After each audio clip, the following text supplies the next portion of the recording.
علیکم ورحمۃ اللہ وبرکاتہ۔ الحمد للہ رب العالمین، اللہ من الشیطان الرجیم، بسم اللہ الرحمن الرحیم۔ یوفون لا ينقضون الميثاق والذين يصلون ما أمر الله به أن يوصل ويخشون ربهم والذين ينقضون عهد الله من بعد ميثاقه ويقطعون ما أمر الله به أن يوصل ويفسدون في الأرض أولئك لهم اللعنة ولهم سوء الدار۔ اللہ یبسط الرزق لمن یشاء ویقدر وفرحوا بالحیاة الدنیا وما الحیاة الدنیا فی الآخرة الا متاع۔ صدق اللہ العظیم۔ یہ پارہ نمبر 13 ہے۔ سورہ رعد کے 6 آیات تلاوت کیے گئے ہیں۔ آیت نمبر 20 سے لے کے 26 تک۔ سورہ رعد قرآن مجید کی سورت نمبر 13 ہے۔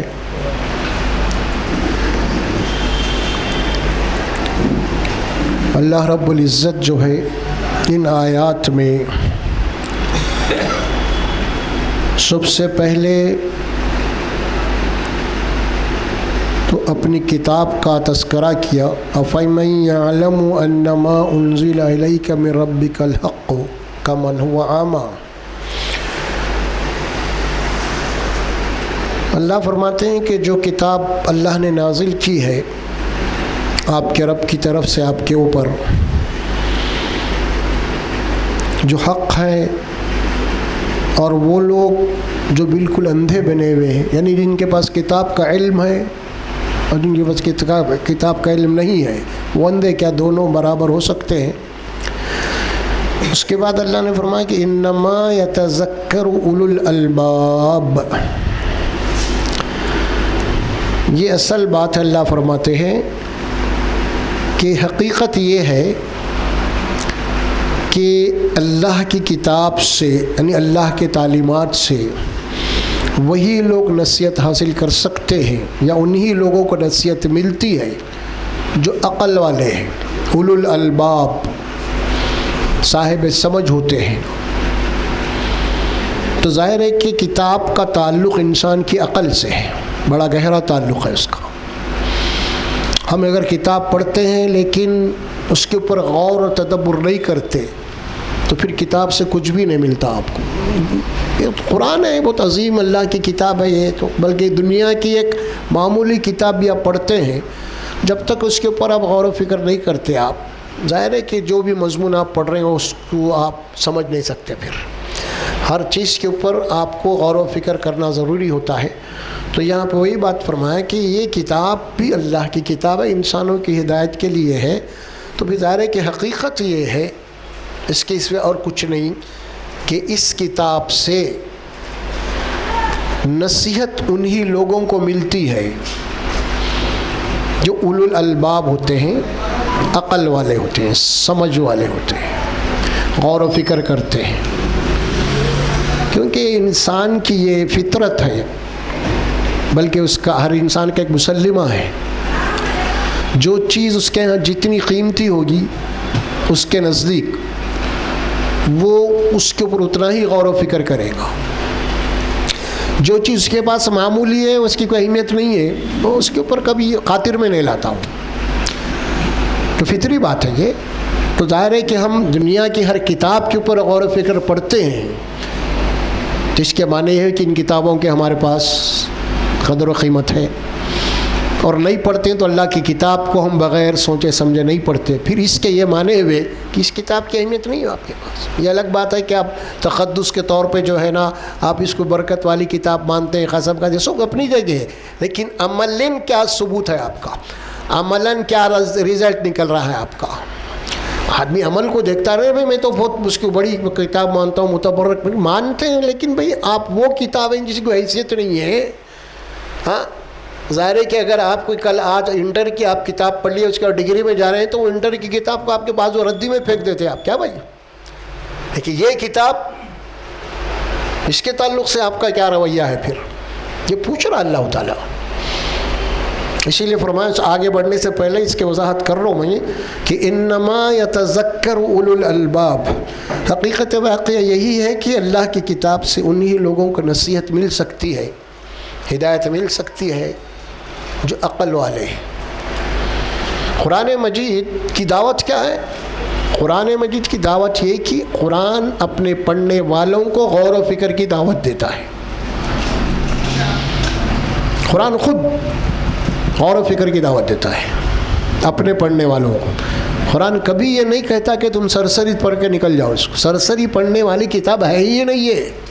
ہاں اس کتاب کی عظمت کو بتایا گیا ہے نا، لو انزلنا هذا القرآن على جبل لرأيته خاشعا متصدعا من خشية الله وتلك الأمثال نضربها للناس لعلهم يتفكرون. اس سے بڑی اور کیا بہت اللہ فرمایا یہ وہ کتاب ہے. اگر انسان اگر تیرے بجائے اس کتاب پہاڑ پہ نازل کرتے کہ تم دیکھتا کہ اللہ کے ڈر کے مانگے اس کی خشیت کی وجہ سے دب جاتی اور پھٹ جاتی. یہ کتاب ہے، کوئی معمولی کتاب نہیں ہے. لیکن چونکہ ہم نے اس کتاب کو جناب علی ایک تقدس کے طور پہ تو بہت اعلیٰ مانا ہے، لیکن عملی زندگی میں ہم نے اس کتاب کو سائڈ میں کر دیا ہے. سائڈ میں کر دیا اس کو. ہے تقدس لیکن بازو رکھ دیا ہے اس کو. ساری کتابیں آگے یہ کتاب. تو اب اس کے بعد جو آیت آ رہی ہے یہ قرآن مجید میں ایک مقام پہ آیت آتی ہے سورہ الانبیاء میں، وَلَقَدْ أَنزَلْنَا إِلَيْكُمْ كِتَابًا فِيهِ ذِكْرُكُمْ أَفَلَا تَعْقِلُونَ. سوال ہے اللہ کا بھی یہاں پہ. یقیناً ہم نے تمہاری طرف ایک کتاب بھیجی ہے جس کے اندر تمہارا ذکر ہے. افلا تعقلون. اب سوال ہے کیا تمہیں اتنی بھی عقل نہیں ہے؟ کیا پوچھ رہے لوگ؟ عقل کیوں نہیں استعمال کر رہے تم؟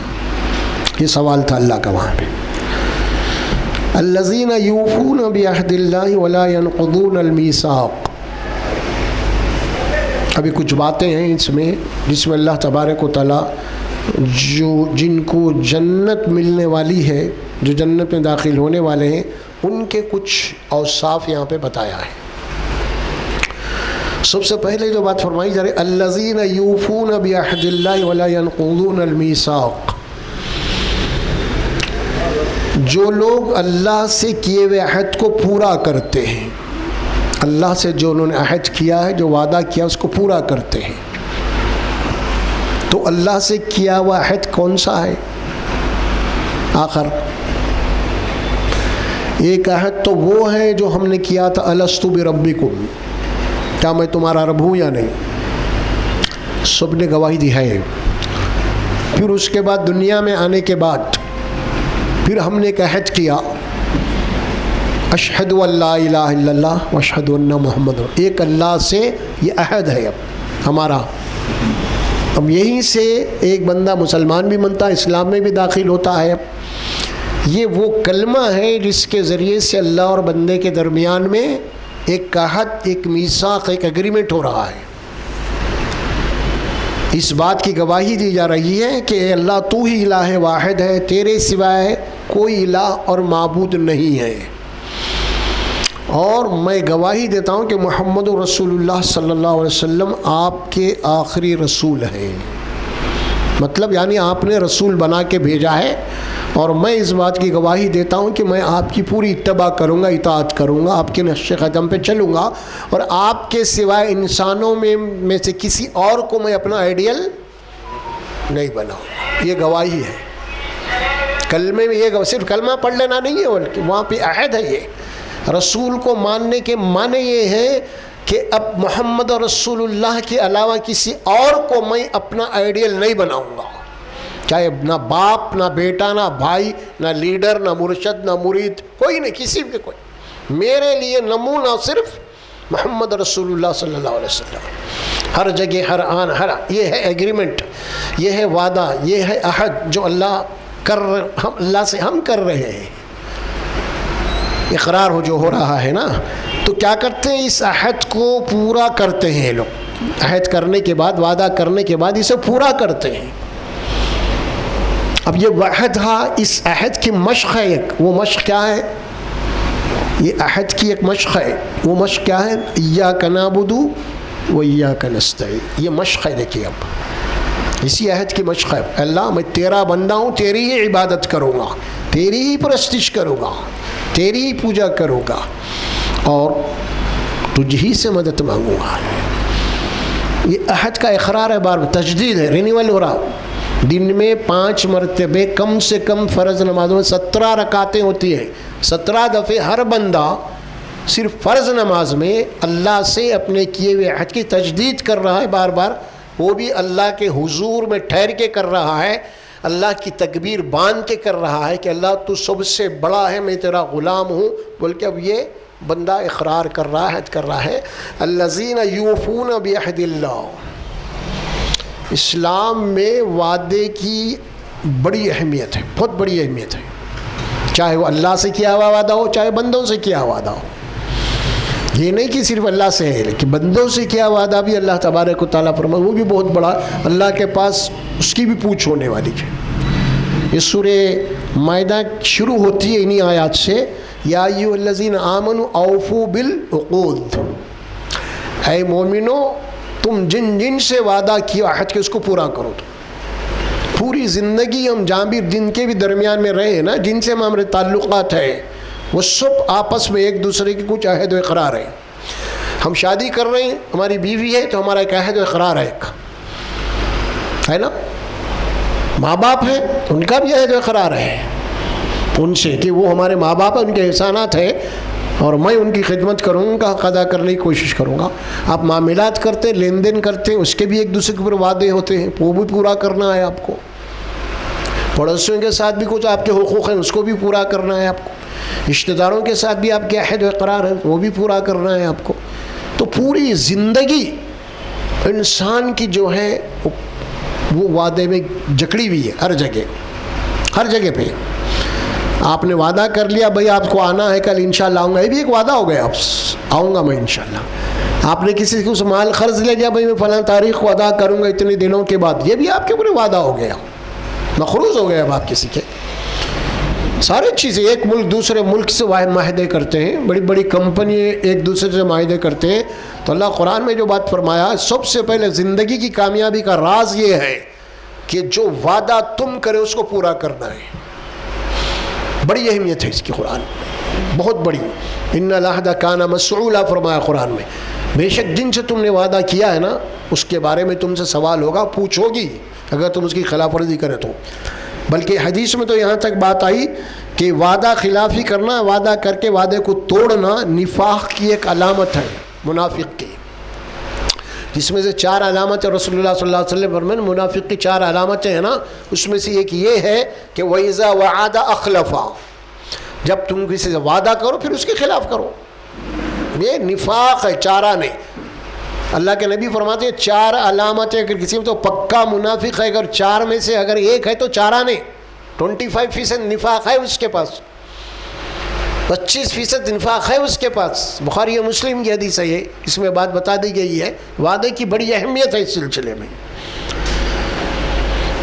اور وہ بھی اس قوم کو بات کہی جا رہی ہے کہ اہل مکہ مشرکین عرب خاص طور پہ وعدہ اور امانت کے بڑے پاس و لحاظ رکھنے والی قوم تھی. وہ اگر وہ کسی سے وعدہ کیے تو اس کو کسی بھی صورت میں پورا کرتے. اگر ان کے پاس کوئی امانت رکھی گئی اس کو ادا کرتے تھے برابر، جان چلی جائے.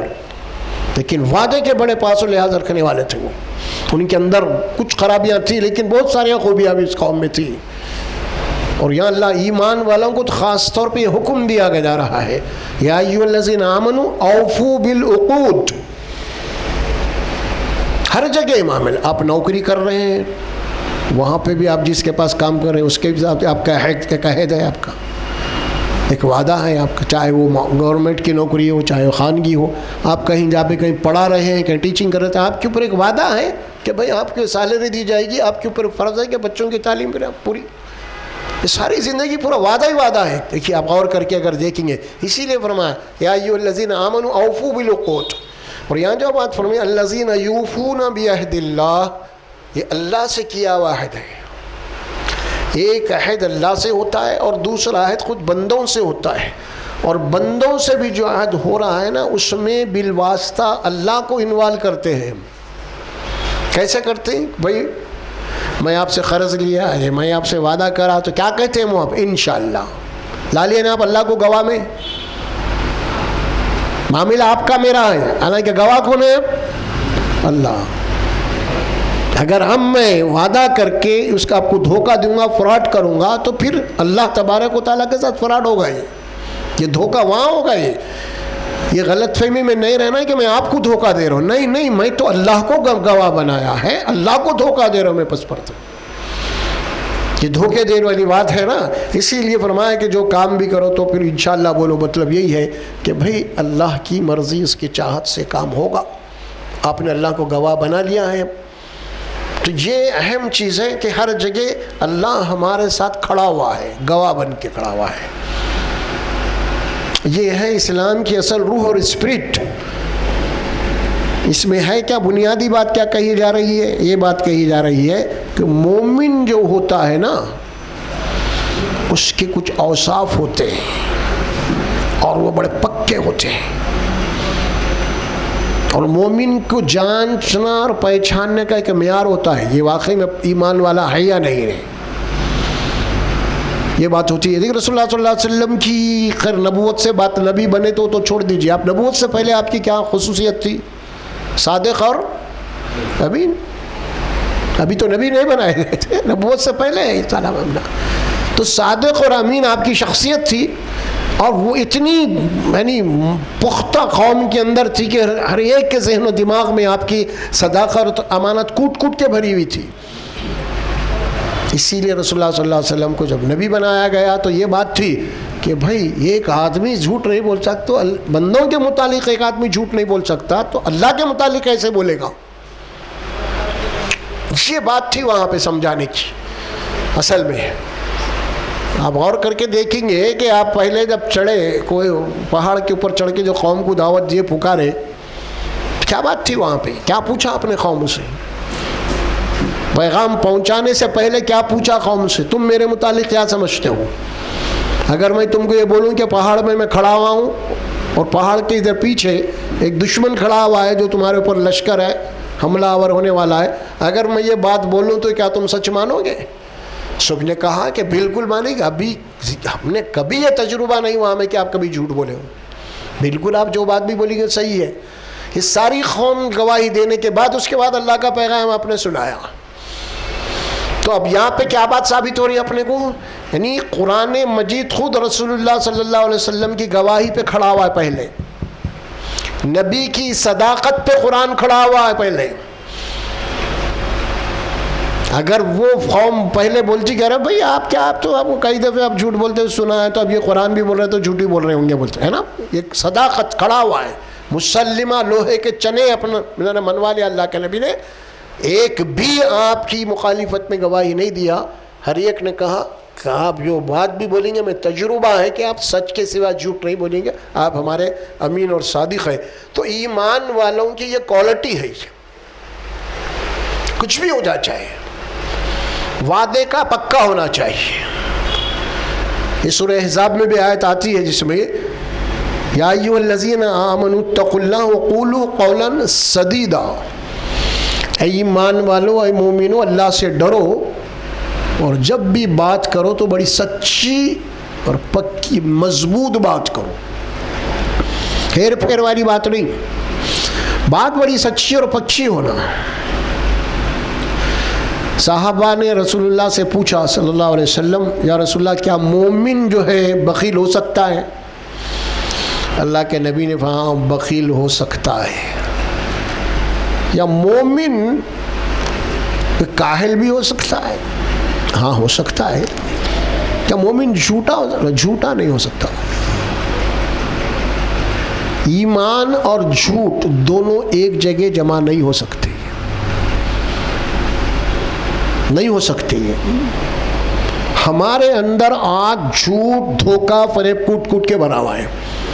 پھر نمازیں بھی ہیں, روزے بھی ہیں, رمضان شریف آ رہا تو 3 4 قرآنیں بھی ختم ہو رہی, 2 4 عمریں بھی ہو رہی, سب کچھ ہو رہا, مگر جھوٹ معاملات میں دھوکہ ہے, فراڈ ہے. جناب علی کیا کیا خرابیاں ہمارے پاس ہیں, معاملات کے حد تک رس کر رہا ہوں میں. تو پھر یہ جو ہے آپ اللہ کے پاس آپ کے یہ عبادتیں آپ کو اللہ کے عذاب سے نہیں بچا سکتے کہ محض آپ نماز پڑھ لے رہے, روزے رکھ لے رہے ہیں. آپ کے معاملات کیا ہیں پہلے, آپ کا کیریکٹر کیا ہے پہلے, وہ اصل چیز ہے اسلام میں. اصل چیز وہی ہے اسلام کے اندر. عبادات تو چھوڑ دیجیے, آپ کی عبادات میں آپ کا مذہب نہیں ہے تو آپ مسجد میں جا رہے ہیں, آپ خالی فرض پڑھ کے بھی نکل جا رہے ہیں تو کوئی مسئلہ نہیں آپ کے لیے. لیکن معاملات میں اگر آپ کسی کو دھوکہ دیں گے, آپ کسی کو تکلیف پہنچائیں گے آپ, تو ظاہر ہے کہ پھر وہ بات اللہ کے نبی نے فرمائی کہ منافقوں کی پہچان ہے ایک تو, اور ایمان والوں کی علامت تو یہی ہے کہ الذین یوفون بعہد اللہ, پورا کرتے ہیں. اچھا پورا کرتے ہیں نا, یہ آیت آدھی آیت ہے یہ.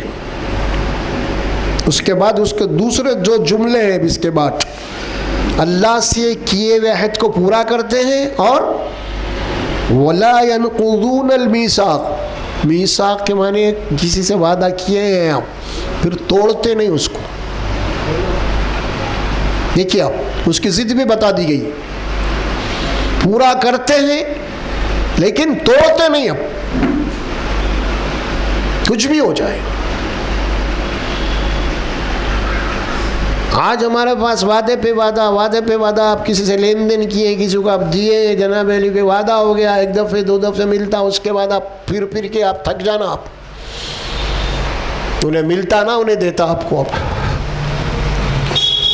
یہ ہماری حالت ہے, ہمارا کیریکٹر ایسا بن چکا ہے آج. یہ چیز اللہ کے یہاں اللہ کے غضب کو بھڑکانے والی ہے. جی قرآن نے یہ بات کہی سورہ حشر میں غالباً, ہاں, یا ایھا الذین آمنوا لم تقولون ما لا تفعلون کبر مقتا عند اللہ ان تقولوا لما لا تفعلون. اے ایمان والو, ایسی باتیں کیوں کرتے ہو آپ جو خود عمل نہیں کر سکتے؟ پھر ایسے وعدہ کر کیوں رہے ہو تم جو پورا نہیں کر سکتے آپ؟ اگر ایسا کر رہے ہیں آپ تو اللہ فرماتے ہیں یہ اللہ کے غضب کو بھڑکانے والی بات ہے, بھڑکانے والا عمل ہے. پھر یہ اصلاح ہماری ہونا ہے. بھئی ہماری اصلاح نہیں ہو رہی, ہماری اصل ہمارے نفس کی, ہمارے اخلاق کی اصلاح ہونا ہے ہمارے کو. کیوں نہیں ہو رہی یہ بات؟ کہ اسی لیے نہیں ہو رہی, ہم سمجھنے کہ نماز روزہ بس حج وغیرہ کر لیے ہماری بخشش ہو جائیں گی, آخرت میں کسی بھی طرح نہیں ہوگی. قرآن بھرا ہوا ہے اس سے, اور رسول اللہ صلی اللہ علیہ وسلم تو فرماتے ہیں کہ اللہ اپنے حق کو معاف کر سکتا ہے لیکن بندوں کے حق کو اللہ معاف نہیں کرے گا. کتنی بڑی بات فرمائی آپ نے. ہاں سوچو آپ, اگر آپ کسی کا مال کھا گئے, کسی کو غبن کیا ہے, کسی کے حق میں ڈاکہ ڈالا ہے, فلاں ہے, اس کے بعد آپ اللہ کے پاس جائیں گے تو آپ کی بخشش ہوگی. اللہ کے نبی نے فرمایا اللہ اپنا حق معاف کر ہو سکتا ہے کہ کسی دور میں اس کے نماز قضا ہو چکی نہیں پڑا, وہ معاف ہو سکتی ہے, وہ توبہ کر لے. لیکن کسی کا مال کھایا ہے آپ نے اور آپ اللہ سے توبہ کرے تو وہ حق معاف نہیں ہوتا. پھر آپ وہ حق آپ کو دینا ہے, بغیر توبہ کے وہ حق معاف نہیں ہوگا. توبہ صرف معاف نہیں ہوگا, آپ کو توبہ بھی کرنی ہے اور وہ دینا بھی ہے آپ کو. یہ اسلام ہے, اصل اسلام کی بنیادیں ہیں. یہ لا متغیر تعلیمات ہے اسلام کی ہے. تصور نہیں کر سکتے امت مسلمہ اس نزول خور کے زمانے میں, رسول اللہ صلی اللہ علیہ وسلم کے زمانے میں یہ تصور, یہ وہم گمان میں بھی نہیں آ سکتی تھی کہ بات ایک مسلمان دھوکہ دینے والا ہے. ہو سکتا ہے کیا ایک مسلمان کسی کو مال ڈاکہ ڈالنے ہو سکتا ہے کیا مسلمان؟ وہم گمان میں بھی نہیں آ سکتی تھی وہ بات اس دور میں. لیکن آج تو پورا کلچر وہی ہے, آج ہمارا تہذیب وہی ہے, آج ہمارا. یہ ساری باتیں اسی لیے آئی ہیں کہ ہم کو جناب علی تسلیاں دے کے سمجھا دیا گیا ہے بس تو مسلمان ہے نا, برکات تھوڑے بہت کر لیے کام, جنت مل جائے گی تم کو. نہیں, قطعی نہیں. محاسبہ ہوگا اس کا, برابر ہوگا. قرآن بار بار کہتا ہے اس کو، اللہ کے نبی صلی اللہ علیہ وسلم بار بار کہتے ہیں اس کو. دیکھو آپ کئی دفعہ کرا. مال غنیمت میں یہ بات آپ نے فرمائی، مال غنیمت کے انگ جب جنگ پہ ہوتے ہیں مسلمان جیت جاتے ہیں اور دشمن قوم کا جو مال ہوتا ہے اسے مال غنیمت کہتے ہیں. تو اس کا طریقہ یہ تھا کہ جنگ جیت جانے کے بعد جو مال ہوتا ہے نا وہ مال جمع کر کے رسول اللہ صلی اللہ علیہ وسلم جو ہوتے ہیں انہوں تقسیم کرتے ہو، وہ تقسیم کرتے ہیں. تو آپ نے فرمایا کہ میرے تقسیم کرنے سے پہلے اگر اس مال غنیمت میں سے اگر کوئی مال اپنے طور پہ لے لیا ہے تو پھر اس کو میں نہیں بچا سکتا پھر اللہ کے عذاب سے. دیکھیے آپ مال تو ملیں گا اس کو، لیکن نبی تقسیم کرنے کے بعد ملیں گا، لیکن اس سے پہلے اگر آپ لے کے رکھ لے رہی تو پھر اللہ کے نبی نے فرمایا کہ تم حشر کے میدان میں آؤ گے اور وہ مال تمہارے اوپر ایک عذاب کی شکل بن کے آئے گا، اور اس وقت تم میرے پاس آؤ گے تو میں صاف کہوں گا کہ میں تمہاری کچھ مدد نہیں کر سکتا. آپ کتاب الجہاد میں اٹھا کے دیکھیے آپ، کثرت سے حدیث آتے ہیں اس سلسلے میں. تو اصل جو چیز ہے وہی ہے الذین یوفون بعہد اللہ ولا ینقضون المیثاق. اور کسی سے بھی ہو، چاہے اللہ سے ہو چاہے بندوں سے، جن سے بھی ان کے وعدے ہوتے ہیں، عہد و اقرار ہوتے ہیں، اسے نہیں توڑتے یہ لوگ، اور وعدہ کرنے کے بعد اس کے جو حقوق ہوتے ہیں نا اس کو برابر ادا کرتے ہیں. یہ بات یہاں پہ کہی جا رہی ہے. والذین یصلون ما امر اللہ بہ ان یوصل ویخشون ربهم ویخافون سوء الحساب.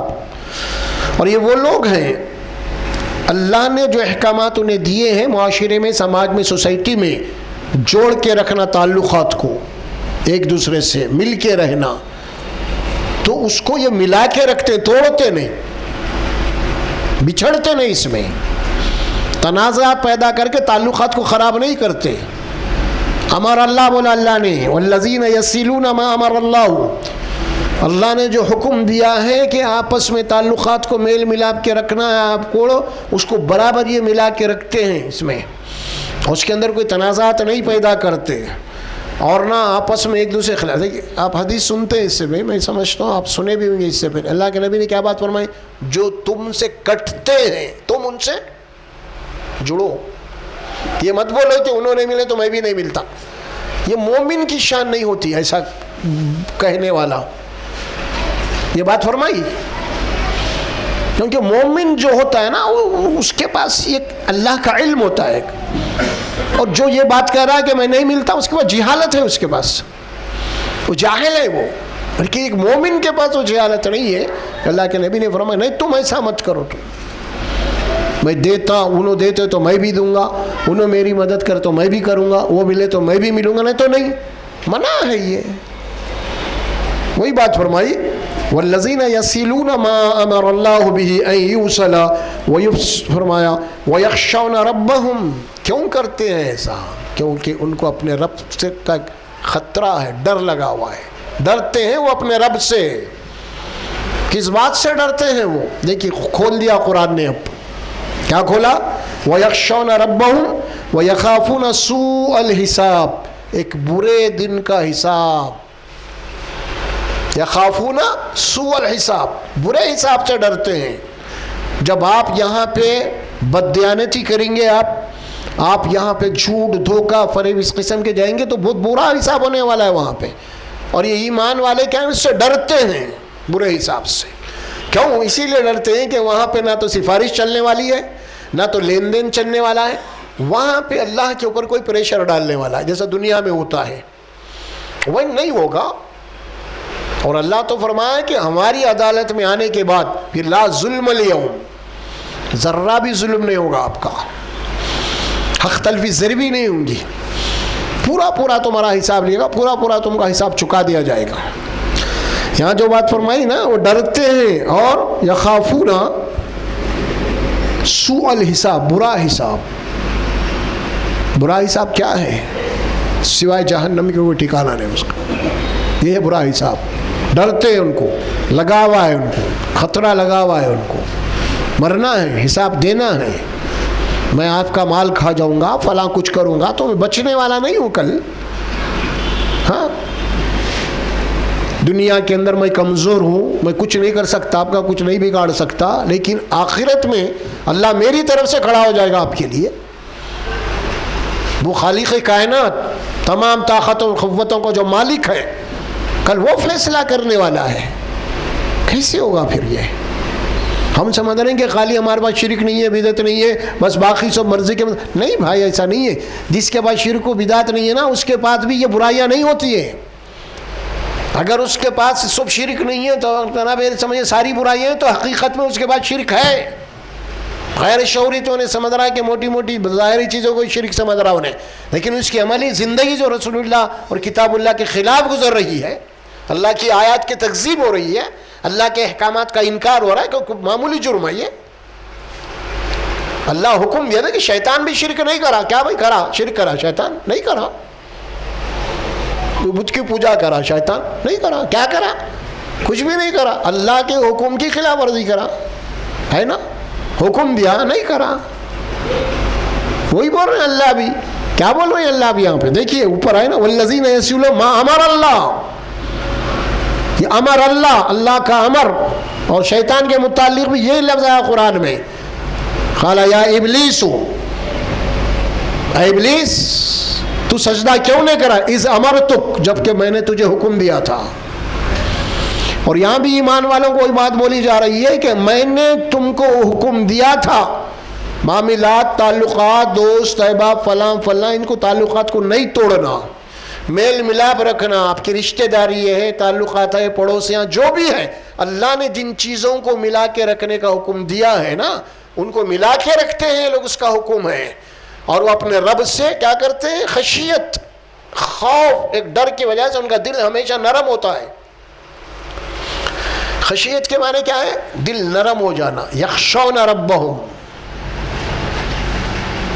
یہ سورہ زمر میں ایک بات آیت آتی ہے قرآن کے متعلق ہے، وہ اللہ نزل احسن الحدیث کتابا متشابہا تقشعر منہ جلود الذین یخشون ربہم. اللہ نے ایک بہترین کلام نازل کیا ہے قرآن. جب یہ قرآن پڑھتے ہیں، جب اللہ کی عذاب کی آیتیں آتی ہے نا، تو المارے ڈر کے ان کا دل نرم پڑ جاتا ہے، ان کی جلد نرم پڑ جاتی ہے. یخشون ربہم. اور یہاں وہی فرمایا یخشون ربہم اس وجہ سے. اور وَيَخَافُونَ سُوءَ الْحِسَابِ، برا حساب کا ڈر ہے. آج ہمارے پاس دینی طبقہ، کچھ لوگ دین کی شوق ہو گیا ان لوگوں، الحمدللہ ٹھیک، بہت اچھی بات ہے. چلیے بھائی، ان کو کچھ دعوت کا بھی شوق ہے، دین کی دعوت دیں گے، یہ فلاں فلاں. اب یہ اس میں آ کے کر رہے ہیں کیا معلوم آپ کو؟ شیطان جناب علی ہر اینگل سے گمراہ کرتا ہے. اب یہ دین کے عنوان سے فلاں سے ہم بجائے محبت کے دشمنیاں پیدا کر رہے ہیں، ہمدرد کے بجائے نفرتیں پیدا کر، دوری ہو رہی ہے آج. ارے انہیں ختم، انہیں عقیدے کا، انہیں مسلک کا، انہیں فلاں. کیا ہو رہی ہے اب یہاں پہ؟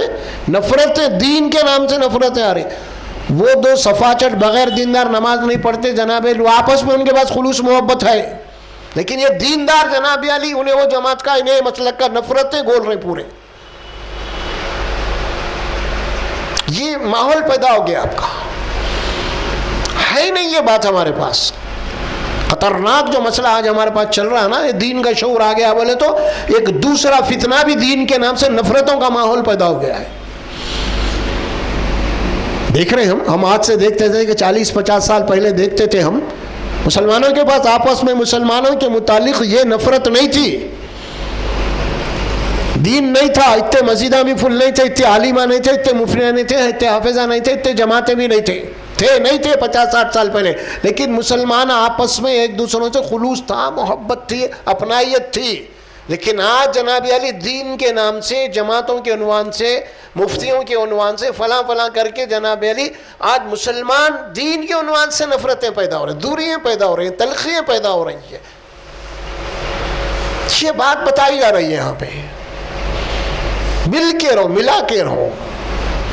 ایوسلا، ملا کے رکھنے کو ہمارا اللہ بھی ایوسلا، مل کے رہتے، ملا کے رہے. اختلاف ہوگا، علمی اختلاف برابر ہوگا. صحابہ میں بھی تھا اختلاف، بالکل تھا، ہوگا اختلاف.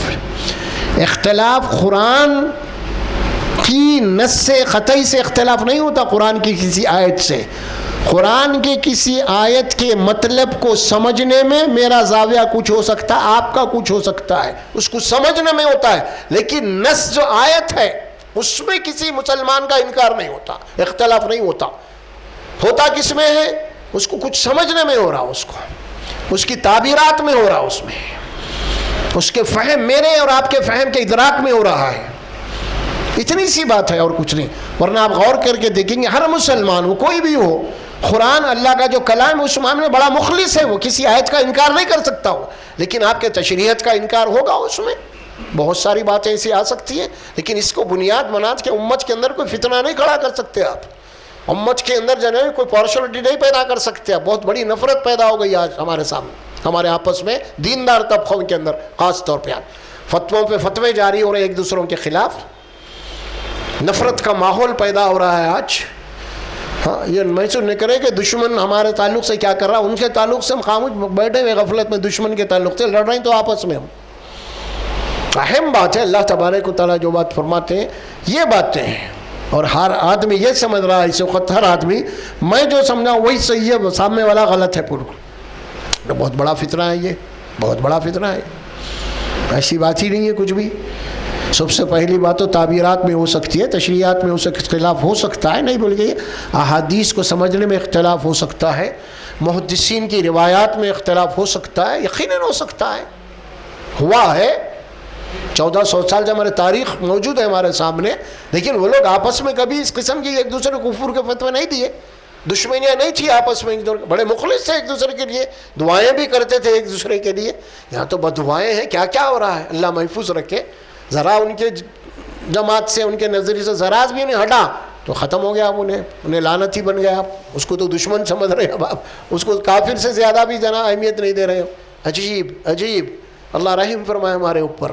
بہت بڑا یہ فتنہ آج ہمارے اندر پھیل چکا ہے. بھائی اختلاف ہے, آپ جو آیت کے معنی سمجھے الحمدللہ اس کے اوپر عمل کیجیے. سامنے والا کو اختلاف کر رہا اس میں تو کوئی دلائل ہوں گے, اس کے اگر آپ اپنے دلائل پہ مطمئن ہیں اس کے اوپر آپ قائم رہیے, لیکن سامنے والے کے اوپر لعنت مت کیجیے, اس کے دشمنی مت کیجیے آپ. یہ بات ہے, یہ نہیں کہ آپ کو نبی تو نہیں ہے نا, وہی تو نہیں آ رہی بھائی, جو سمجھو وہی صحیح ہے باقی سب غلط. یہ تو نبی کا حق ہے, صرف اسے اور کا نہیں ہو سکتا. کیا بھائی, یہ صرف نبی کا حق ہے, کسی اور کا نہیں ہو سکتا. یہ کسی کو بھی گمراہ بولنے کا, کسی کو بھی دوزخی بولنے کا, یہ صرف قرآن, اور وہ نبی کا بھی رائٹ نہیں ہے, وہ اللہ بتاتا ہے, وہ بھی خاص طور پہ. اس کو بھی سمجھنے کی ضرورت ہے. ہمارے دل صاف ہونا چاہیے دلوں کے اندر. اور اب بھی مسلمان تو مسلمان, اللہ قرآن میں فرماتے تمام انسان آدم کی اولاد ہے, تم انسانیت سے رہو زمین پہ. لیکن آج ہمارے پاس جو بات یہ آ رہی ہے یہاں پہ, وہی عرض کر رہا ہوں میں. خاص طور پر اللہ نے جو حکم دیا ہے کہ تم آپس میں ایک دوسرے کے جو احکامات ہیں مل کے رہو, اور پھر یخشون ربہم, اور وہ اپنے رب سے ڈرتے, ان کا دل بڑا نرم ہوتا ہے. دیکھیے رسول اللہ صلی اللہ علیہ وسلم کی زندگی کا سب سے نمایاں اگر کوئی عمل تھا, اگر ہوتا نا کسی چیز کا ایوریج نکالتے ہیں ہم, تو رسول اللہ صلی اللہ علیہ وسلم کی حیات طیبہ کا اگر ہم ایوریج نکالیں گے پوری سیرت میں, تو کون سی چیز ابھر کے آئے گی؟ عفو اور درگزر اور رحمت, معاف, رحمت, معاف, نظر انداز, معاف, یہ نکل کے آئے گی. اور بڑے آپ دھوم دھام سے سناتے اللہ کے نبی کعبے میں داخل ہوئے, فتح مکہ ہوا, دشمن کھڑے ہوئے تھے, یہ کھڑے ہوئے تھے, جاؤ تم سب کو معاف ہے, آج کوئی نہیں, یہ بول کے پھر یہ تو بول رہے ہیں, لیکن آپس میں ایک دوسرے کے تو معاف نہیں کر رہے نا. وہ تو جو رسول اللہ کو اپنے وطن سے نکالے, کتنی کتنی مشکلات, سب جی اللہ کے نبی اور سب معاف ہے, لیکن آج تو تمہارے پاس خود مسلمان ہے, کلمہ پڑھنے والے, پڑوسی ہے, بھائی, ان کو معاف نہیں کر رہے. تم بڑی سیرت سنانے کے لیے تم بڑی سیرت سنا رہے ہیں, آپ کی زندگی میں کہاں ہے پھر یہ؟ ہاں بھائی, یہ صرف واس بیان نہیں ہے معاملہ. یہ آپ جو کہہ رہے ہیں کہ وہ آپ کی زندگی میں وہ چیز ہونا چاہیے, وہ یہ نہیں کہ رسول اللہ صلی اللہ علیہ وسلم جناب نے کوئی وہ نہیں ہے, کوئی ایکٹر نہیں ہے, ہم ایکٹنگ کر لیں صرف. کیا بھائی, حقیقت میں ہے نا, حقیقت سے تعلق ہے ایمان کا. ہمارا تعلق رسول اللہ صلی اللہ علیہ وسلم سے حقیقت میں, ایکٹر نہیں بن سکتے ہم, خالی کچھ دیر کے لیے ایکٹنگ کر کے نکل گئے. ایسا نہیں ہے نا معاملہ. اللہ کے نبی صلی اللہ علیہ وسلم نے کیا بات فرمائی سورہ آل عمران میں, فَبِمَا رَحْمَةٍ مِّنَ اللَّهِ لِنْتَ لَهُمْ وَلَوْ كُنْتَ فَظًّا غَلِيظَ الْقَلْبِ لَانفَضُّوا مِنْ حَوْلِكَ. اللہ اپنے احسان کی شکل میں فرما رہے ہیں, اے رسول صلی اللہ علیہ وسلم یہ تو ہماری رحمت خاص ہے آپ کے اوپر. کیا؟ فَبِمَا رَحْمَةً مِّنَ اللَّهِ, بس یہ ہماری رحمت آپ کے لیے خاص واقع ہوئی ہے کہ جو آپ بڑے نرم دل واقع ہوئے ہیں. بطور احسان کے اللہ فرما رہے ہیں رسول کو, یہ وہ بھی اللہ اپنی رحمت کا واسطہ دے رہے ہیں. فَبِمَا رَحْمَةٍ مِّنَ اللَّهِ لِنْتَ لَهُمْ, آپ ان کے لیے بڑے نرم دل واقع ہو. وَلَوْ كُنْتَ فَظًّا غَلِيظَ الْقَلْبِ, اگر آپ ان کے لیے سخت ہوتے, تند ہوتے, تیز ہوتے, لَانفَضُّوا مِنْ حَوْلِكَ. یہ جو مجموعہ آپ کے پاس ہے نا, کبھی کے بھاگ جاتا ہے یہاں سے, چھٹ جاتا, پھر نہیں آتے ہیں, نہیں آتے پھر. یہ اللہ خاص طور پہ بول رہا ہے. پھر وہ حدیث بھی آپ دیکھیں کہ اللہ کیا فرماتے ہیں. آپ اللہ سے دعا کرتے ہیں, اللہ رحم کر, مجھ پہ رحم کر. اب آپ کے دعا کے یہ دعا کر رہے ہیں تو اس کے لیے حدیث میں کیا بات آئی؟ آپ اللہ سے دعا کر رہے ہیں اللہ مجھ پہ رحم کرے. اللہ کے نبی کیا فرماتے ہیں, لا یرحم اللہ من لا یرحم الناس. ہو گیا فیصلہ. آپ اگر اللہ سے رحمت کی بھیک مانگ رہے ہیں تو اللہ بولا جب تک تم دوسروں پہ رحم نہیں کرو گے میں تم پہ رحم نہیں کرتا. خلاص برخاست قصہ, فائنل میچ فائنل, اب ختم. کنڈیشن لگا دے اللہ, تم کتنی بھیک مانگو مجھ سے رحمت کی, رحم کی, لیکن میرا یہ کنڈیشن ہے کہ جب تک تم دوسروں پہ رحم نہیں کرو گے تو میں تم پہ رحم نہیں کروں گا. آپ سوچ لو, آپ اگر آپ اللہ سے رحم کر رہے ہیں لیکن آپ اپنے نوکروں پہ یا آپ اپنے ماتحین پہ, دو بھی ہے, اگر آپ ان پہ رحم نہیں کریں گے تو سمجھ لو اللہ آپ کے اوپر رحمت نہیں کرے گا. اسلام اسلام اسلام آپ کو انسانیت کی بلند درجات پہ لے کے جانا چاہتا ہے. اسلام اخلاق کی بلندی کا نام یہی ہے اصل میں. نبی کو کیوں گواہی دیا قرآن نے, وَإِنَّكَ لَعَلَىٰ خُلُقٍ عَظِيمٍ, آپ اخلاق کے بلندیوں کے اوپر ہے. کیا بلندی تھی وہ, کیا تھی بلندی بھائی؟ یہی تھی آپ کے اخلاق تھے, آپ کا کردار تھا, آپ کا عفو اور دوزر کا معاملہ تھا.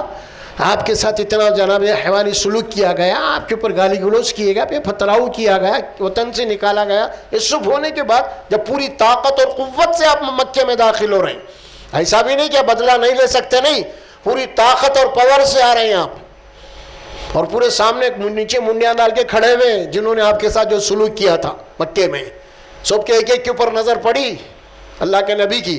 اب سب بولے کہ اب تو ہماری شامت ہے, کیونکہ ہم نے اتنا ستایا رسول اللہ کو, ایمان والوں کو, ہم بچ نہیں سکتے. لیکن اللہ نے کیا فرمایا, نہیں جاؤ, آج سب تم آزاد ہو, معاف کر دیا میں نے, کوئی تمہارے اوپر گلوا شکایت نہیں ہے. دیکھیے آپ, اس کا وجہ تو جتنے دشمن تھے اسلام کے وہ سب گر گئے فوری ایمان لا لینے آنے میں. تو یہ ہے, اور جب تک ہمدردی نہیں ہوئی گی نا, اسی لیے حدیث میں ایک بات آتی ہے, اللہ کے نبی فرماتے ہیں صلی اللہ علیہ وسلم, کوئی آدمی اگر نرمی سے محروم ہو گیا تو دوسرا جملہ کیا ہے اس کا, وہ ہر خیر سے محروم ہو گیا.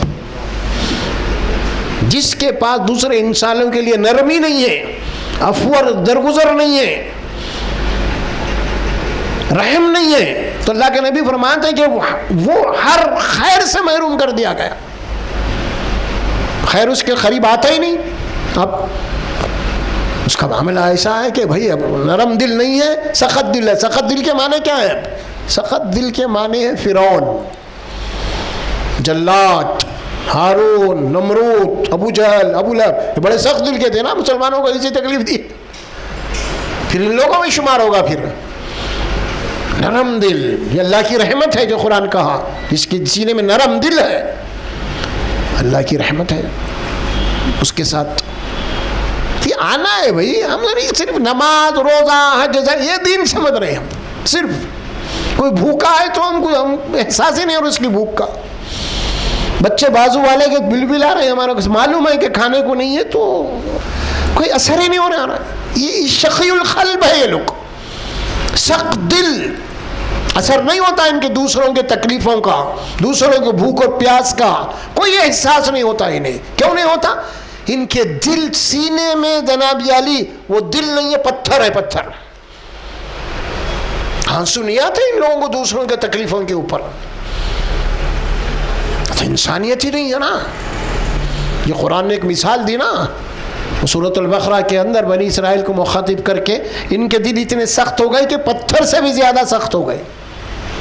ثم قست قلوبکم من بعد، ان کے دل اتنے سخت ہو گئے کہ پتھر سے بھی زیادہ سخت ہو گئے. اثر ہی نہیں ہو رہا اللہ کی باتوں کا، اللہ کی رحمت کی باتوں کا، اللہ کی کرم کی باتوں کا کوئی اثر نہیں ہو رہا. ہمارے پاس بس یہی ہے، بس ختم، توحید توحید توحید، بس یہی چکر کیا، بس ختم. ارے بھائی توحید کیا؟ پورا قرآن توحید ہے. یہ ساری باتیں توحید ہیں. یہ ساری اللہ کو ماننے کے بعد یہ ساری باتیں مومن کی جناب علی اس کی زندگی میں آنا لازمی ہے. یہ پھر بہت بڑی جناب علی غفلت میں ڈال کے رکھا ہے شیطان. تو جو بات فرمائی گئی، یخافون سوء الحساب والذین صبروا ابتغاء وجہ ربہم. دیکھیے اب یہ وہ لوگ ہیں جنت میں جانے والے، ان کا مقام ہونے والے ہیں. یہ صبر کرتے ہیں صرف اپنے رب کے لیے، رب کی خوشنودی کے لیے، آخرت کے لیے. صبر کون کرتا؟ آپ اچھا کام کر رہے ہیں تو آپ کو تکلیف دیتے صبر. اب یہاں صبر ہے آپ بدلہ نہیں لیتے، آپ انتقام نہیں لیتے. آپ منافی ہے نا، ایمان کے منافی ہے.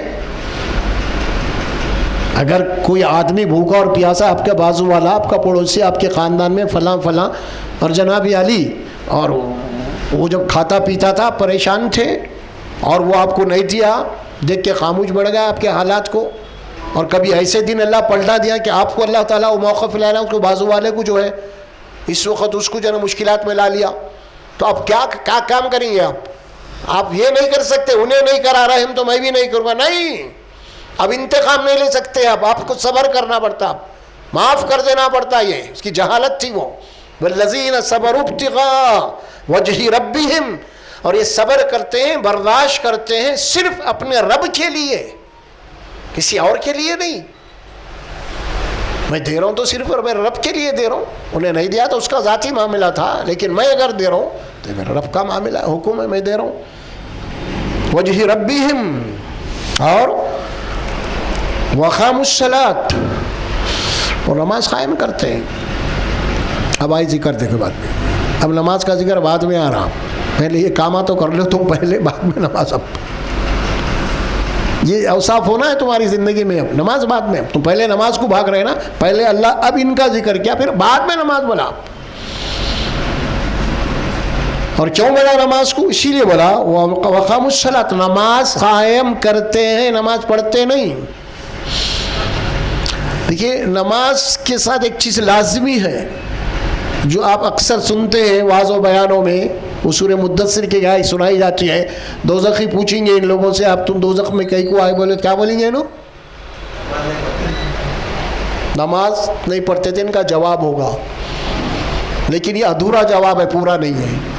قرآن کا جو جملہ ہے نا ادھورا ہے. وہ کیا جواب آئیں گا وہاں پہ؟ ہم نماز لم نک من المصلین ولم نک نطعم المسکین. ہم نماز بھی نہیں پڑھتے تھے اور لوگوں کے بھوک اور پیاس کا احساس بھی نہیں رکھتے تھے. ہم بات دو آ گئی. نماز کا تعلق اللہ سے ہے تو باقی کا نطعم المسکین انسانوں سے، یعنی ہمارا تعلق نہ تو اللہ سے صحیح تھا نہ انسانوں سے صحیح تھا. ہم اپنے لیے جی رہے تھے حیوان کی طرح. خالی نماز نہیں ہے معاملہ وہاں پہ، کھانا کھلانا ہے، دوسروں کی ہمدردی میں آپ کو رہنا ہے، میل ملاپ رہنا ہے آپ کو.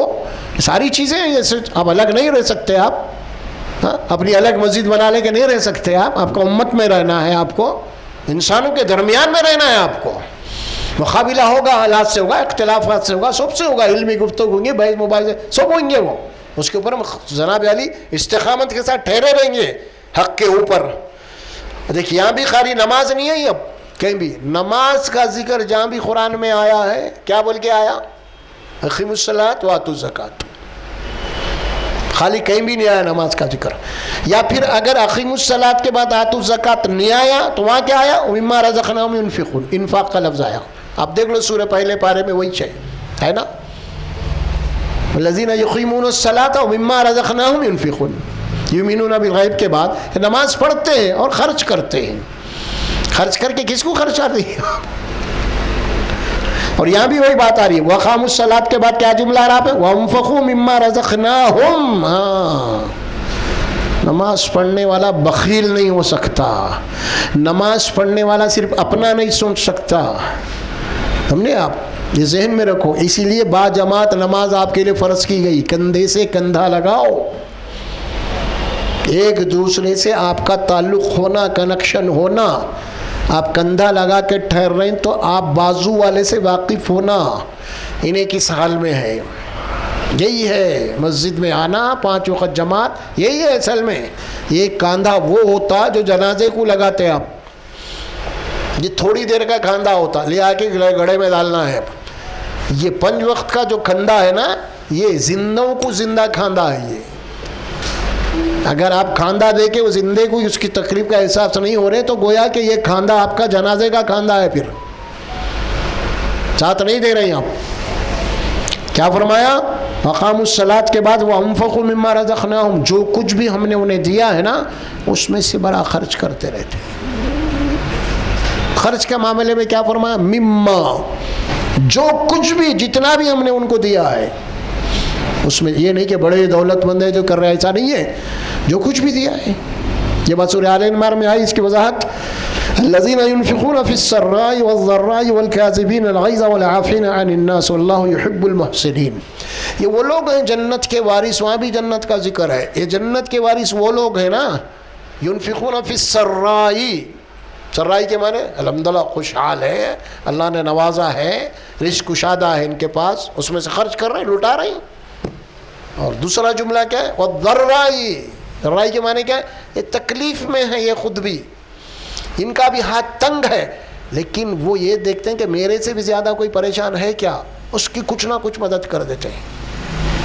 یہ نہیں کہ میرے پاس مال آئیں گا، نہیں، یہ دیکھتے ہیں کہ میرے پاس تو ایک روٹی ہے، سامنے والے پاس ایک بھی روٹی نہیں ہے، اس میں سے توڑ کے کچھ تو دے دیتے ہیں دھونے والے کم از کم. تو مطلب کیا ہوا؟ ان کی مزاج، ان کی فکر میں ہمدردی ہوتی ہے. پیسہ رہو یا مت رہو، لیکن ان کی ذہنیت، ان کی سوچ ہے کہ میں کسی کے کام میں ہوں. دیکھیے حدیث بھی بڑی مشہور ہے، وہ عمل کریں گے نہیں کریں گے، جب عمل کا وقت آئے گا تو جب کریں گے نا. لیکن اگر آپ نیت بھی کر لیں، اگر وہ وقت نہیں آیا تو اس کا بھی اجر آپ کو ہے. نہیں آیا لیکن نیت تو کر لی آپ، اجر اس کا ہے. الحمدللہ آپ کی نیت ہے اللہ میرے کو نوازیں گا، میں برابر جو ہے نا سب کام کروں گا. آپ نیت ہے آپ کی، جب آ گئے آپ عمل کرو. لیکن جب جو چیز جتنی ہے آپ کے پاس اس میں سے کچھ نہ کچھ برابر یہ دیتے ہیں، اس میں سے وہ وقاموا الصلاۃ وانفقوا مما رزقناہم سرا وعلانیۃ. 2 باتیں بولا. یہ مال خرچ کرنے والے ہیں نا، اب جماعت میں نماز پڑھتے ہیں با جماعت، آپ کیا لوگوں کو دکھاوے کے لیے پڑھتے ہیں؟ آپ اللہ کے لیے پڑھ رہے ہیں. اسی لیے کوئی مال اگر آپ دکھا کے بھی خرچ کریں، اللہ بول رہے ہیں یہ مال خرچ کرتے ہیں اوپن، سب کو معلوم بھی ہوتا ہے خرچ کرنے والا بندہ اللہ کے راستے میں ہے. اور یہ اسی لیے ہے کہ دوسروں کو ترغیب ہونا ہے. اور خاص طور پہ جو بخیل ہے نا ان کے لیے ہے مسئلہ. ہے سب کچھ ہے مگر نہیں کر رہے، اور یہ بیچارہ پریشان بھی ہے لیکن برابر کر رہا. اور یہ بخیل جو ہے نا اس کو تانے مارے، خود کو گت نہیں، دوسروں کو کھلا رہا تھا کوئی نہیں، ان کے تانے مارتا ہے انہیں بخیل. کیوں؟ اس کو تکلیف ہوتی ہے، اتنے پاس میرے پاس ہے کہ میں نہیں دے رہا ہوں، اس کے پاس کچھ بھی انہیں دے رہا، اس کو تکلیف ہوتی. بخیل یہ بھی بخیلوں کے لیے ایک عذاب ہے. یہ سوسائٹی میں وہ نہیں خرچ کر رہے اور معمولی ان کا نوکر خرچ کر دے رہا جو کام کرنے والا ہے، ایک عذاب ہوتا ہے اس کے لیے. اس لیے بنا سرا وعلانیۃ. یہ چھپ کے بھی خرچ کرتے ہیں، خاموشی بھی کرتے ہیں، علانیۃ اوپن بالکل کرتے ہیں. اللہ کے معاملے کے اندر بالکل ہوتی ہے یہ بات، کوئی مسئلہ ہی نہیں اس کے لیے. اور وَيَدْرَؤُونَ بِالْحَسَنَةِ السَّيِّئَةِ. اب کیا کرتے ہیں؟ یہ تو مال خرچ کرنے کا معاملہ آ گیا ہے نا. اس کے بعد کیا فرمایا؟ وَيَدْرَؤُونَ بِالْحَسَنَةِ السَّيِّئَةِ. یہ لوگ برائی کو بھلائی سے ٹال دیتے ہیں. ادفع باللتی ہی احسن، وہ سورہ حامیم سجدہ میں آئی تھی نا بات. یہ وہ لوگ ہیں اگر ان کو کوئی برا بولے تو ان کو کیا کرتے ہیں لوگ؟ اس کو برائی کا جواب برائی سے نہیں دیتے، اچھی بات کرتے ہیں ان سے. یہ ہے اللہ فرماتے ہیں جنت کے جانے والوں کے سلسلے میں وَيَدْرَعُونَ بِالْحَسَنَةِ السَّيِّئَةَ، یہ لوگ کرتے کیا ہیں؟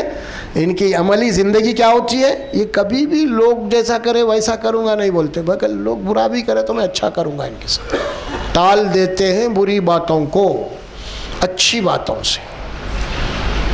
یہ ہے ان کے اوصاف. اولئک لہم عقبی الدار. اب دیکھیں اللہ تعالیٰ یہاں پہ کیا کر دیا، یہی لوگ یا ایسے ہی لوگوں کے لیے آخرت ہے. خالی لہم عقبی الدار نہیں بولا، خالی عقبی الدار نہیں بولا، کیا بولا؟ اولئک حسر. اللہ تعالیٰ ان لوگوں کو چھانٹ لیا، ان میں سے چھانٹ لے کے بولا یہ جو عمل کرنے والے ہیں یہی لوگوں کے لیے آخرت ہے. اب لہو عقبی الدار بولے تو اس میں بات اتنی وہ نہیں تھی، زور نہیں تھا اس میں. کیا اولئک بولا، یعنی یہی وہ لوگ ہیں جن کا ذکر اللہ اوپر کر رہا ہے، ایسے ہی لوگ وہ کے لیے آخرت ہے. اب عقبی الدار یہ بات بتا رہا تھا اللہ سبحانہ و تعالیٰ. کیا ہے آخرت کا معاملہ؟ جنات عدن یدخلونہا،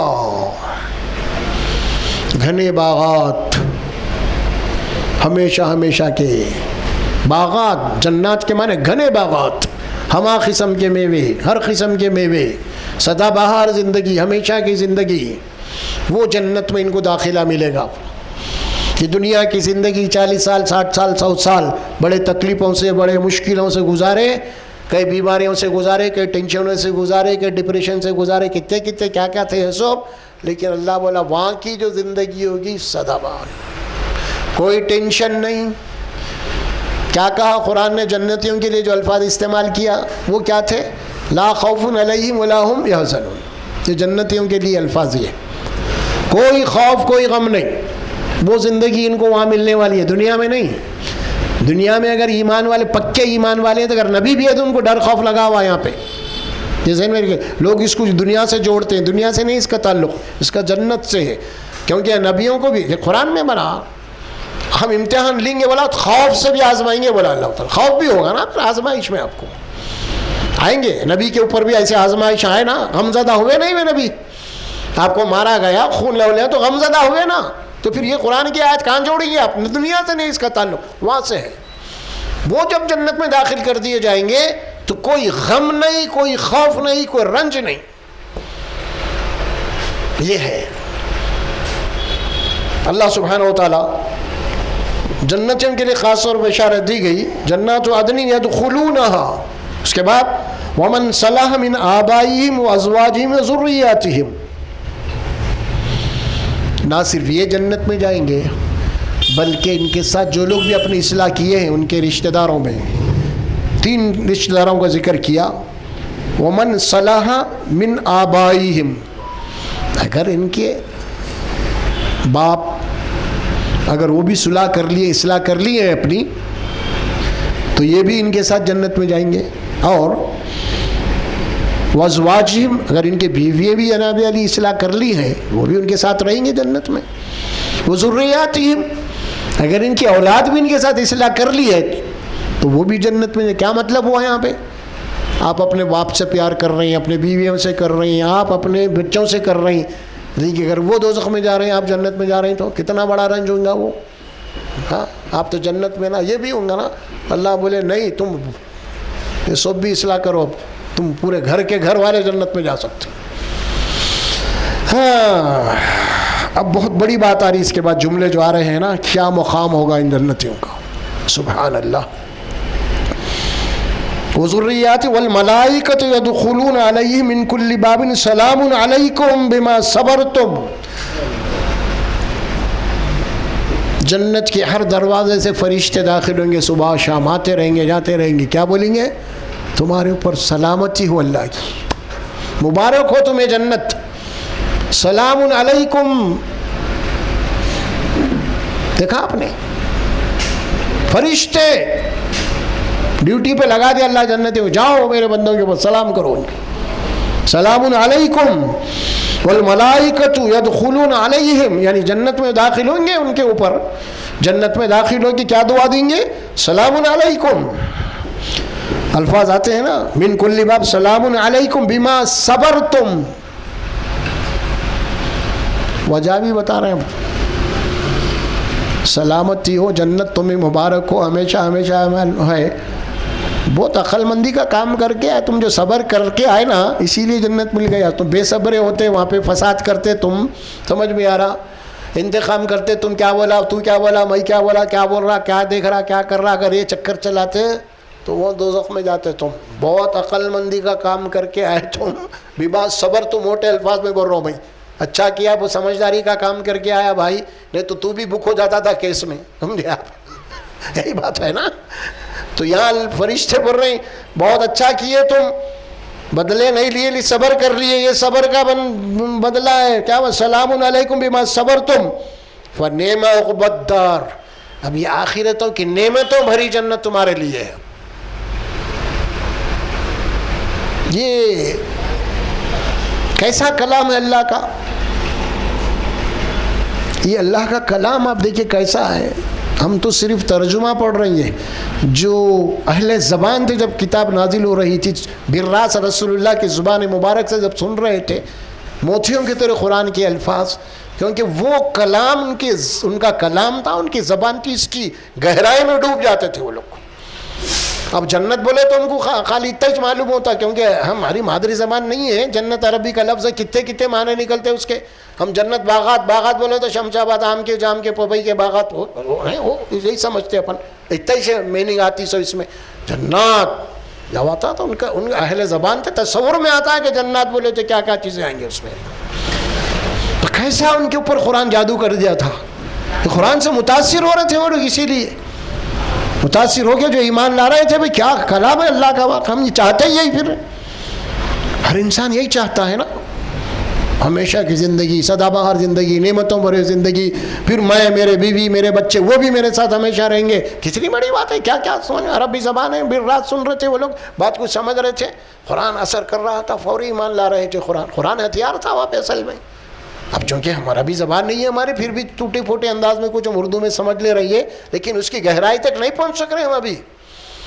اس کے ڈیپ میں جو باتیں ہوتی ہیں نا، آپ جنت بولو تو پورے آیاتوں کو جمع کریں تو اس کی جنت کا کیا تصور نکلتا آپ کو دیکھیے. ہاں، تو یہ اللہ سبحانہ و تعالیٰ فرما رہا ہے کہ جنت جو ہے عقبی الدار، فنعم عقبی الدار، نعمتوں بھری جنت. عقبی الدار، آخرت کا گھر ان کے لیے ہے. جو اوپر سے جتنی باتیں آئی ہیں نا، فرشتے آ کے آپ کو سلام کریں گے نا، بڑی مشکل. اور کیجیے آپ یہاں پہ کیا حال ہے، آپ دنیا کے کتنے وفادار ہو جائیں گے، مر جائیں گے زیادہ سے زیادہ. آپ کو کوئی ملٹری میں مر گیا، کوئی اس میں مر گیا، کوئی سلامیاں دے دیں گے، قصہ ختم. وہاں کا فرشتے آ رہے ہیں آپ کو، فرشتے، اور یہاں پہ بھی سلامیاں مل رہے ہیں. وہ چیف منسٹر، یہ منسٹر، وہ منسٹر، 26 جنوری، 15 اگست، پرائم منسٹر صاحب، جناب علی، پورے کیا ہے وہ، پورے گلاسوں کے اندر پروف من کے بھی گولی نہیں چلائیں گا بول کے پورے حفاظت میں، پورے اتنے خطرے میں انہوں تقریر کر رہے انہوں. پھر یہ کو سی جنت ہے ان کو، یہیں قید میں ہے انہوں، آگے پیچھے، ان کے پیچھے ان کے فلاں، اتنے کمانڈر، اتو کمانڈر. ارے کھانا آ رہا تو 4 جگہ سے چکی ٹیسٹ ہو کے آ رہا ان کو. ارے کہاں قید ہی قید ہے پورا انہیں. کھانا آ رہا، گاڑی آ رہی تو پہلے جناب دوسری گاڑی، تیسری گاڑی، وہ گاڑی، اس میں بیٹھا، اس میں بیٹھا، پھر اس کا پورا چیک کرو کیا ہے کیا نہیں. ہیلی کاپٹر اڑ رہا، کیا اڑ رہا، خطرہ، پورا خطرے کی زندگی گزار رہا. لا خوف علیہم ولا هم یحزنون، تصور دور دور تک نہیں ہے. لا خوف علیہ کا کوئی منسٹر ہے، ہاں، دن بھر کے کچھ ہو گیا بولے تو وہ اس کا خاندان پورے کے پورے غمزدہ ہے، پورے کے غمزدہ ہے. یہ تو خیر بات کا اگر نہیں بھی ہوا کچھ بھی تو، لیکن خوف کی زندگی گزار. انہیں، اس کے بیوی بچے، اس کی سیکورٹی، کروڑوں روپے. سبحان اللہ. قرآن دیکھیے کیا ہے، آپ کو کیا بشارت دے رہا ہے. ہاں، فرشتے کا نزول ہو رہا ہے آپ کے اوپر اللہ کی طرف سے. سلام من قول من رب الرحیم. یہ سورہ یاسین میں بھی بات ہے، آپ کہہ دیجئے اللہ کی طرف سے ان کے اوپر جناب علی رحمان کا جو کلام سلام ہے نا، وہ نازل ہوتے رہیں گا ہمیشہ ہمیشہ. جنت بھائی، جنت. ہم مسائل میں پریشان ہیں یارو.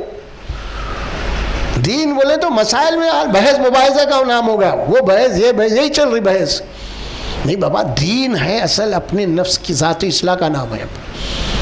آپ اپنی اصلاح کر لیے الحمدللہ، آپ کامیاب ہو گئے. آپ بحثیں مباحثیں چھوڑ دیجئے. یہ بہت نقصان ہو رہا ہے اس سے. قرآن پڑھیے, اس کے بعد اس کے مطابق اپنی زندگی کی اصلاح کیجیے, اور گھر میں اپنے بیوی بچوں کی اصلاح کیجیے. انشاءاللہ کل کامیاب ہو جائیں گے آپ انشاءاللہ. باقی سے ہٹ کے اگر کچھ بھی کریں گے ہم, یہ فتنے فسادہ یہ وہ, یہ سب کو اسلام سے تعلق ہی نہیں ہے اس کا. بہرحال تو یہ آیتیں تھیں سورہ رات کی ہیں, 13واں پارہ ہے اور 13ویں سورت بھی ہے, اور آیتیں 6 پڑھا میں 20 سے لے کے 26 تک.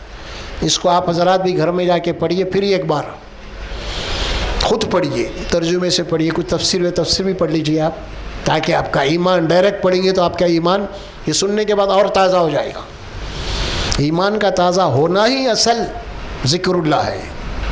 تر و تازہ ذکر اللہ کے معنی ان کا ایمان ہمیشہ تر و تازہ رہتا ہے, باسی نہیں ہوتا. ذکر کے معنی یہی ہے اصل میں. تو چلیے اللہ سے دعا کرتے ہیں, اللہ سبحانہ و تعالیٰ مجھے اور آپ کو جو کچھ بھی کہا ہے سننے اور بولنے سے زیادہ عمل کی توفیق عطا فرمائے. بارک اللہ لی و لکم فی القرآن العظیم ونفعنا وإیاکم بالآیات و ذکر